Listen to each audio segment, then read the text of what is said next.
Hello student, good morning. जय श्री राम। आज की तारीख है 21 सितंबर 2023। आज के करंट अफेयर बहुत ही महत्वपूर्ण है जो विभिन्न एग्जाम में पूछे जाने की संभावनाएं बनती हैं। तो चलिए आज के अपने पहले प्रश्न को देख लेते हैं। उससे पहले वीडियो को लाइक करें, कमेंट करें और शेयर करें। तो चलिए देखते हैं। पहला प्रश्न है, हाल ही में पहला आसियान सैन्य संयुक्त सैन्य अभ्यास SX-01N कहाँ आरंभ हुआ? तो इसका सही जवाब हो जाएगा इंडोनेशिया में। अब देखते हैं कि एसेक्स मतलब क्या होता है। आसियान EX से हो जाएगा एक्सरसाइज। आसियान का यह एक्सरसाइज है जो क्या नाम है 0N1। इसका आयोजन कोविड-19 के बाद पहली बार इसका अभ्यास किया गया है। इसका होस्ट कौन है? तो इसका होस्ट है इंडोनेशिया, याद रखना। और इसमें कितने देशों ने भाग लिया है? तो इसमें 11 देशों ने भाग लिया है। जो 11वां देश बना है तो वो बना है तिमोर लेस्टे। अब देखते हैं कि आसियान की स्थापना कब हुई थी। आसियान की स्थापना हुई थी 1967 में। इसका मुख्यालय कहाँ है? तो इसका मुख्यालय है जकार्ता, जो राजधानी है इंडोनेशिया की। और इसमें 11वां देश शामिल हुआ है जिसका नाम है तिमोर लेस्टे। ठीक है। अब इंडोनेशिया की राजधानी जो है 2050 तक ऐसी संभावनाएं की जा रही है कि जो जकार्ता है यह पानी में डूब जाएगा। इसलिए इंडोनेशिया की नई राजधानी क्या बनाया जाएगा? तो ये बनाया जाएगा नुसंतारा। अब देखते हैं कुछ महत्वपूर्ण ऑपरेशन के बारे में। ऑपरेशन सजग किसने शुरू करा है? तो इसका सही जवाब हो जाएगा इंडियन कोस्ट गार्ड। ठीक, इसको याद रखना, ऑपरेशन सजग।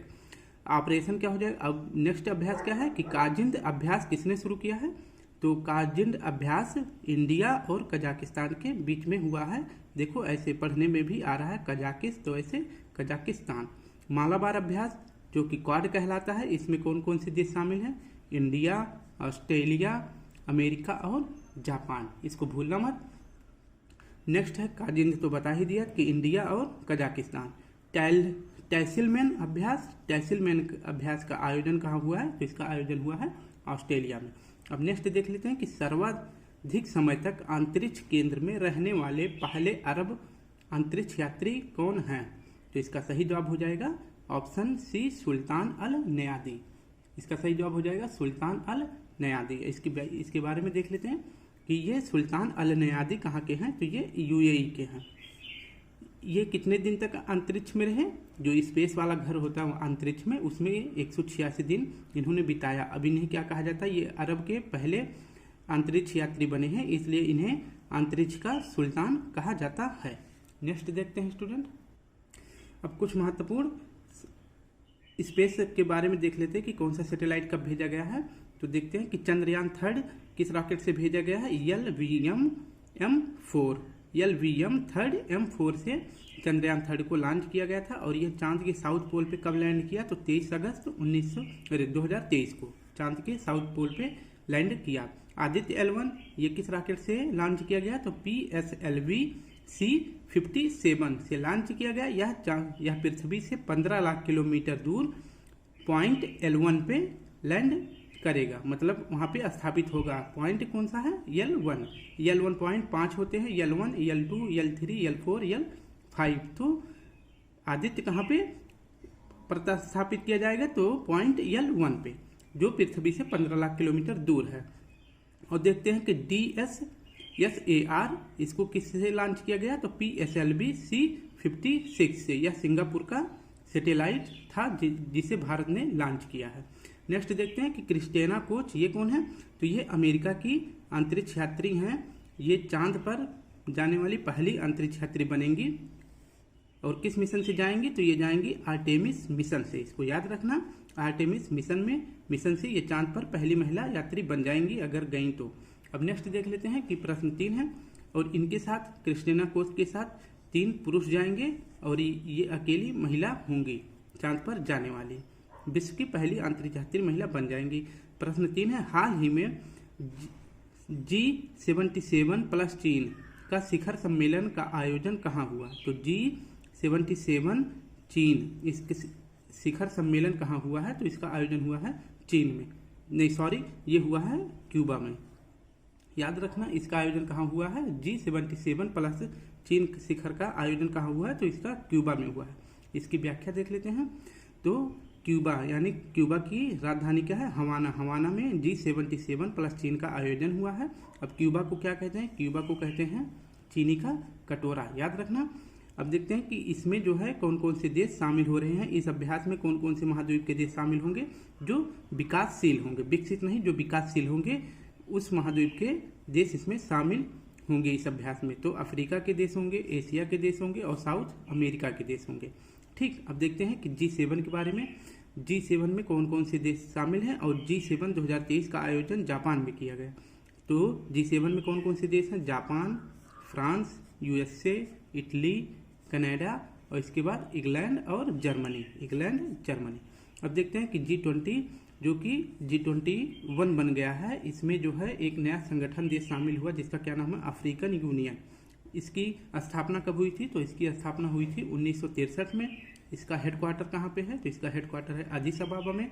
और अफ्रीकन यूनियन में कितने देश शामिल हैं, तो इसमें 55 देश शामिल है। तो अब G21 हो गया है। और 2023 का आयोजन G20 का भारत में हुआ था और 2024 में G20 का आयोजन कहाँ होगा, ब्राजील में। इसको याद रखना, ठीक है, इसको याद रखना, ब्राजील में होगा। नेक्स्ट देखते हैं स्टूडेंट, प्रश्न 4 है, हाल ही में कोविड-19 महामारी के बाद गांधी वॉक का आयोजन कहाँ किया गया। तो गांधी वॉक का आयोजन कहाँ किया गया, तो इसका ऑप्शन सही हो जाएगा जोहान्सबर्ग। अब नेक्स्ट देख लेते हैं कि गांधी वॉक का आयोजन कहाँ किया गया। तो इसका आयोजन जोहान्सबर्ग में किया गया है और ये 35वां बार इसका आयोजन किया गया है, लेकिन कोविड-19 के बाद ये पहली बार किया गया।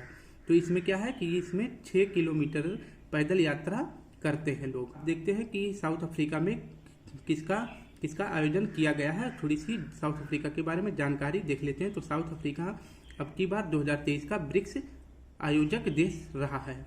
ठीक, ये क्रम से चलता है, ब्राजील, रूस, इंडिया, चाइना, साउथ अफ्रीका। तो अब की बार साउथ अफ्रीका आयोजन रहा, फिर उसके बाद ब्राजील होगा। नेक्स्ट है कि अंडर 19 महिला T20 का आयोजन कहाँ किया गया, तो ये अफ्रीका में किया गया। इसका विजेता कौन बना है, तो इसका विजेता भारत बना है, इंग्लैंड को हराकर। नेक्स्ट देखते हैं कि अफ्रीका में घास के मैदान को क्या कहते हैं। तो अफ्रीका में घास के मैदान को बेल्स कहते हैं और डाउन्स ऑस्ट्रेलिया की घास को कहते हैं। अब इसके बाद साउथ अफ्रीका में एक जगह है केप ऑफ गुड होप। इसकी खोज किसने करी थी, तो इसकी खोज करे थे बार्थोलोम्यू डियाज ने। और कब किए थे, तो 1488 को इसकी खोज किए थे। और फिर गांधी जी के बारे में कि गांधी जी साउथ अफ्रीका से वापस कब आए थे, तो ये वापस आए थे जनवरी 1915 को, याद रखना। और गांधी जी के पुस्तक का नाम क्या है, इन्होंने कई पुस्तकें लिखी हैं। महत्वपूर्ण जो पुस्तक है उसको बता देते हैं कि सत्य के साथ मेरे प्रयोग एक पुस्तक है इनका, और हिंद स्वराज, इनकी 2 पुस्तकें हैं महत्वपूर्ण। नेक्स्ट देख लेते हैं, प्रश्न 5 है, हाल ही में यूजीन डायमंड लीग फाइनल 2023 में पोल वॉल्ट में 7वीं विश्व रिकॉर्ड बनाने वाले मोंडो डुप्लांटिस का संबंध किस देश से है। तो इसको बताएं, इनका संबंध किस देश से है। इसका सही जवाब क्या हो जाएगा, स्वीडन हो जाएगा। अब देखते हैं कि यूजीन डायमंड लीग, इसका आयोजन कहाँ हुआ है, तो इसका आयोजन हुआ था कहाँ पे, USA में। अब देखते हैं कि नीरज चोपड़ा इसमें जो है क्या जीते हैं, सिल्वर जीते हैं। और इसके बाद गोल्ड कौन जीता, तो इसमें गोल्ड जीते हैं जैकब, जो कहाँ के हैं, चेक गणराज्य के। और मोंडो डुप्लांटिस, इन्होंने अपना ही विश्व रिकॉर्ड तोड़ दिया है और इस बार भी इन्होंने क्या जीता है, गोल्ड जीता है। और इनकी यह 7वीं बार गोल्ड विजेता बने हैं। ये कहाँ के हैं, ये स्वीडन के हैं। और विश्व एथलेटिक्स चैंपियन में नीरज चोपड़ा ने क्या जीता था, तो नीरज चोपड़ा ने गोल्ड जीता था भाला फेंक में। और कितना दूर भाला फेंके थे, तो 88.17 मीटर। नेक्स्ट देखते हैं स्टूडेंट, छठा प्रश्न है, हाल ही में भारतीय सेना में शामिल की गई DRDO द्वारा विकसित स्व निष्क्रिय एंटी टैंक माइंस कौन सी है। तो इसका सही जवाब हो जाएगा विभव। ठीक, इसका सही जवाब हो जाएगा विभव। DRDO और कल्याणी ग्रुप मिलकर विभव का निर्माण किए हैं। विभव क्या है, स्व निष्क्रिय एंटी टैंक माइंस है। यह प्लास्टिक की बनी है और इसकी ये 120 दिन बाद खुद निष्क्रिय हो जाएगी, लेकिन इसको भंडारण करने के लिए 10 साल तक इसको रख सकते हैं। ठीक है, अब देखते हैं कि प्रबल क्या है। प्रबल 50 मीटर लॉन्ग रेंज की एक बंदूक है जिसका निर्माण कानपुर में किया गया है। और जल दोस्त क्या है, यह एक एयरबोट है। यह तालाब से खरपतवार नष्ट करने वाला एक एयरबोट है। इसको कहाँ शुरू किया गया, इसको बेंगलुरु में शुरू किया गया। और लीसा क्या है, लीसा एक क्षेत्रीय न्यूज एंकर है, क्षेत्रीय AI आधारित न्यूज एंकर है जिसको उड़ीसा में लॉन्च किया गया है। अब नेक्स्ट देखते हैं, हाल ही में केंद्रीय शिक्षा मंत्री ने ग्रामीण युवाओं के कौशल विकास के लिए स्किल ऑन व्हील्स पहल किसकी सहायता से आरंभ की है? तो इसका सही जवाब हो जाएगा इंडसइंड बैंक। याद रखना ऑप्शन डी सही हो जाएगा। अब देखते हैं कि स्किल ऑन व्हील्स इसकी शुरुआत किसने करी है? शिक्षा मंत्री ने। और शिक्षा मंत्री कौन है? धर्मेंद्र प्रधान। याद रखना केंद्रीय शिक्षा मंत्री धर्मेंद्र प्रधान है। किसके लिए किए हैं? ग्रामीण युवाओं के लिए करे हैं। इसका लक्ष्य है कि 5 साल में 60,000 युवाओं को स्किल सुविधा प्रदान करना। ठीक है। और ये इसमें कौन से बैंक ने सहयोग किया है? तो इसमें इंडस बैंक ने सहयोग किया है। ठीक है। नेक्स्ट देखते हैं स्टूडेंट। अब आरबीआई के बारे में देख लेते हैं कि आरबीआई की स्थापना किस आयोग से हुई है? तो इसकी स्थापना यंग हिल्टन आयोग या इसे शाही आयोग भी कहते हैं। और एक्ट कौन सा है? तो एक्ट है 1934। याद रखिए इसकी स्थापना हुई थी 1 अप्रैल 1935 को। और आरबीआई का राष्ट्रीयकरण कब हुआ था? तो 1 जनवरी 1949 को। और मास्टर कार्ड के वर्तमान क्या नाम है? तो उनका नाम है रजनीश कुमार। याद रखना मास्टर कार्ड के हेड हैं रजनीश कुमार।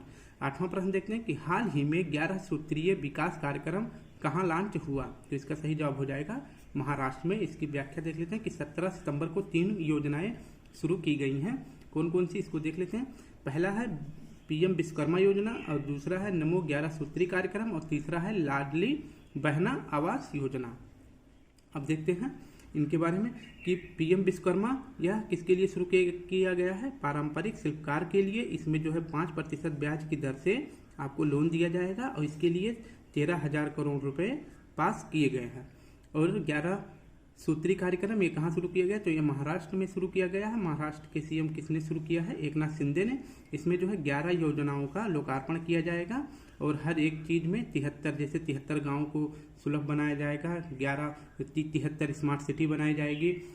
ऐसे करके सब कुछ 73 रहेगा, क्योंकि जो है 73वीं नरेंद्र मोदी जी की बर्थडे अब की मनाया गया है। अब देखते हैं कि लाडली बहना आवास योजना ये कहाँ शुरू किया गया? तो ये मध्य प्रदेश में शुरू किया गया है और मध्य प्रदेश के सीएम शिवराज सिंह चौहान जी के द्वारा। अब नेक्स्ट देख लेते हैं कि कृषि त्योहार नुआखाई का आयोजन कहाँ किया गया?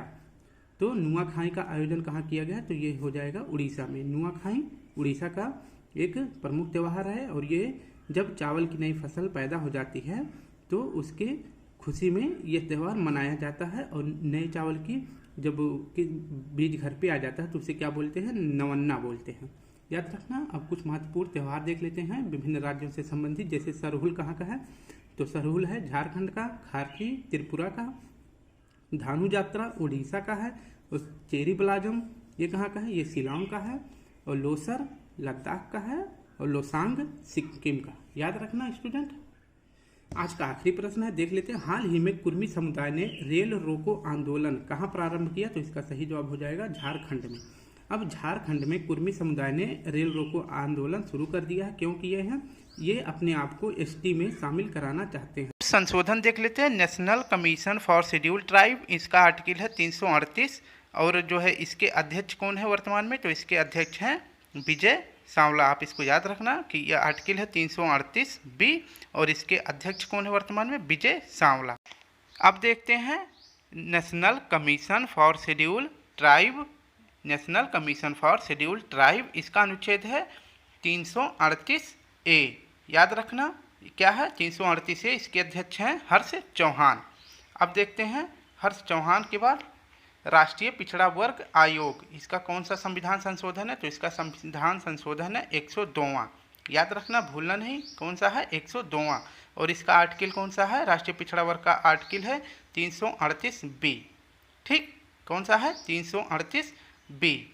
याद रखना ये संविधान में शामिल किया गया था 338 बी के तहत। और इसके नेशनल शेड्यूल ट्राइब के मंत्री कौन है? तो ये मंत्री हैं अर्जुन मुंडा। याद रख लेना। 104वां संविधान संशोधन, 104वां संविधान संशोधन यानी कि एंग्लो इंडियन को संविधान से बाहर कर दिया गया है। जिसका चुनाव कौन करते थे? जिसका चुनाव करते थे राष्ट्रपति। लोकसभा में 2 सीटों का चुनाव राष्ट्रपति करते थे एंग्लो इंडियन का। ठीक, अब इनको बाहर कर दिया गया है। और इसके बाद SC ST का 10 सीटों के लिए आरक्षण बढ़ा दिया गया है। तो याद रखना ST SC के लिए 10 साल का रिजर्वेशन बढ़ा दिया गया है। तो स्टूडेंट अगर वीडियो अच्छी लगे तो लाइक करें। जय हिंद।